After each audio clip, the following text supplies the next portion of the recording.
Hi, my name's Billy, I read books, and welcome back to my channel, Book Reading Billy, and welcome to my spoiler-free review for The Winter Road by Adrian Selby. Now this is the second book by Adrian Selby after his debut Snakewood, and I read Snakewood, I really liked it. That book was told in a different style. It was quite a brave and bold decision to tell a story in that manner, especially as your debut novel, and Adrian Selby follows that up with The Winter Road, and the brave and bold decisions continue in this story. Now, straight out of the gate, I like this. I gave it a 4 out of 5 stars. So, what's it about? Well, we follow our main character, Taya Amundsen, who is a ex-mercenary. She's now a merchant, and she's got the dream and the drive to want to build a road through this area of land called the Circle. Now, the Circle there's lots of different factions there. It's not a peaceful place, but she wants to build this road to connect the various places and build outposts to help increase trade. Now, this book is not going to be for everyone. I've mentioned about the brave style and the different style that Adrian Selby uses in his storytelling, and it's not just that might not be for everyone. This isn't a bright book in a way. There's very little light relief. I think with this book you have to be in the right mood to pick it up and enjoy it. There's very little light relief, and there is plenty of terminology that doesn't really get explained to you. There are words and phrases in this story that get used and thrown around, and you've just got to go with it really. You've just got to let it wash over you, take it all in, and let the story unfold. So when we first meet Taya Amundsen, the story is being told in the now, and Taya is in a really bad place, in a really bad situation. And in fact, I'm underselling that a little bit, because really bad doesn't quite do it justice. She's in a really bad place. So the story progresses in the now, but then it jumps back to the then. Now the then isn't that actually that long ago, but when you're in the then, you get to see what Taya's plans were in terms of building this road. You get to meet other characters, you get to know a bit of the politics that's going on and a bit of the backstory. So you started in the now, you jump back to the then, and the then moves forward. But then you jump back to the now, and the now moves forward a bit. So you go back to the then, and the then moves along. You go back to the now, that moves forward a bit until the then catches up, and then the story continues in the now. Now that might seem a little bit, I don't know, complicated, or am I making that sound harder than what it needs to be? But if you like a linear story, then just get used to the jumping around a little bit. It doesn't happen all the time. You do get big chunks of time in the then. And in fact, that seems to be where you do spend most of the time until the stories catch up.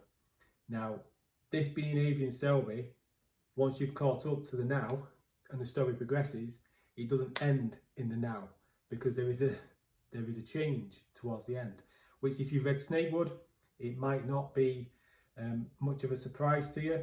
But I'm not sure for myself personally if I like the extra change in storytelling style that happened at the end of the book. The conclusion of the book was satisfying and interesting, but just be prepared that there's going to be a little bit of a change. Now, one of the most interesting parts of this book, and of Snakewood as well, is fight brews. Now, fight brews are like potions that people drink to enhance their skills and their senses. So there's like a Daya. So a Daya fight brew gives you a boost. It's like having a Red Bull. Think of it as like having a Red Bull. You have a Daya and it lifts you up. It gives you wings. But you can have a fight brew, and that's like, what's that going to be like? That's going to be like 50 Red Bulls. It basically gives you like a bloodlust. And you can't really differentiate between friend and foe, but you're so super strong and your senses are sky high. And you need to drink those in these battles or encounters that you may find yourself in, because if you come up against someone on a fight brew and you've not had one, well, you're going to die. If you're on a Daya and you come up against someone with a fight brew, you're probably going to die. But the thing is, these aren't just drinks you can just have, these potions, these brews. You can't just have these all the time, because there's a consequence to having them, and that's called paying the colour. And paying the colour is like, I think of that as like having a combination of the worst hangover you've ever had and desperately needing a coffee. You know that just awful feeling that you get? Well, I imagine it'd be like that, but like times that by 20.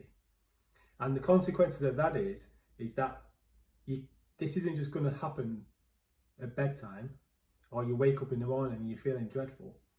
Depending how long you've been on the go for, depending how long the battles or the fight is that you're involved in, if you start paying the colour in the midst of that, you're going to die. If you've not dealt with that threat, if you've not been able to escape, and you start paying the colour, you're going to die.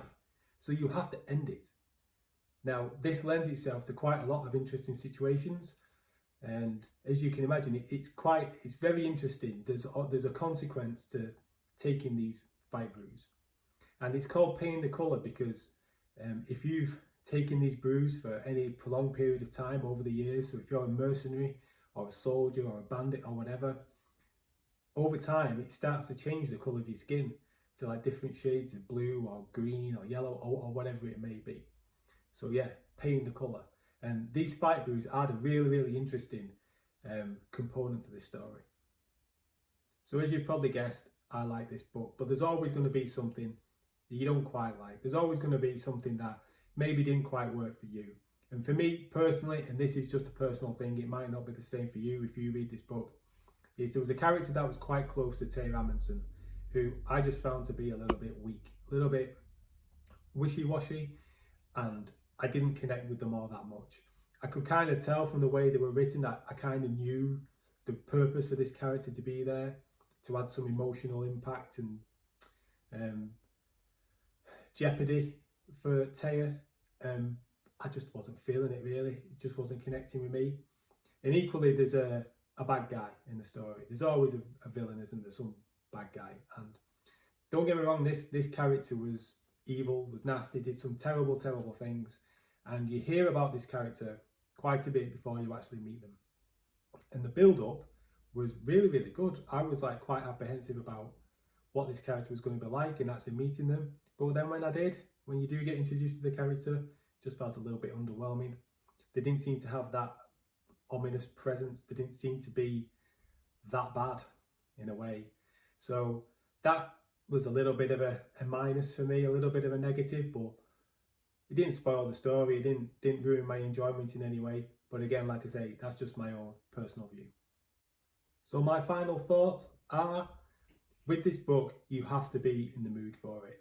If you've been getting bogged down in some heavy books, you're midway through a few series and you want to try a standalone, maybe this won't be the book for you.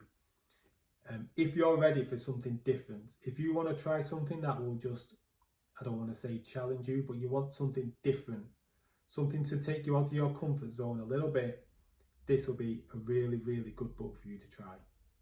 So I'm really happy. I've read this book. That's 2 out of 2 now for Mr. Selby.